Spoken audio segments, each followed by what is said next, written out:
الحمد لله رب العالمين والصلاة والسلام على من لا نبي بعده أما بعد فأعوذ بالله من الشيطان الرجيم بسم الله الرحمن الرحيم وقرن في بيوتكن ولا تبرجن تبرج الجاهلية الأولى وأقمنا الصلاة وآتينا الزكاة وأطعنا الله ورسوله صدق الله العظيم.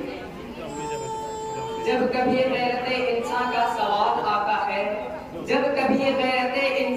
سوال آتا ہے بنت حوا تیرے پردے کا خیال آتا ہے. محترم سامعین اکرام اور میرے عزیز ساتھیوں اور میرے عزیز دوستوں اور میرے عزیز اساتذہ اکرام، ابھی میں نے قرآن مجید کے آیت کریمہ کی تلاوت کی ہے. ان میں عورتوں کو اپنے گھروں میں رہنے کی تلقین دی گئی ہے اور بلا ضرورت بازاروں میں مارکیٹس میں سیر و تفریح کرنے سے منع کیا گیا ہے. مگر آج ان کے باوجود عورتوں کے سر سے شرم و حیا کا جنازہ اٹھ گیا ہے. بے حیائی و بدکاری کی کوئی حد نہ رہی. زناکاری، مکاری، عیاری عام ہوتی چلی گئی، جن کے وجہ سے ہر جگہ، ہر شہر، ہر قصبہ میں عیاشی کے اڈے قائم ہونے لگے. مگر افسوس، صد افسوس کہ اب ان مہلک بیماریوں میں ہمارے مسلم خواتین بھی جم کر حصہ لینے لگی اور انہوں نے اپنے دین اسلام کے تمام احکامات کو، تمام سسٹم کو ٹھکرا کر یورپ کی تہذیب و تمدن کو اختیار کر لیا. ایسے کپڑے استعمال کرنے لگے جس سے جسم کا تمام نشیب و فضامور ہے، نشیب و فراغ نمایاں ہے. دوپٹے کو گلے کا ہار بنا دیا گیا.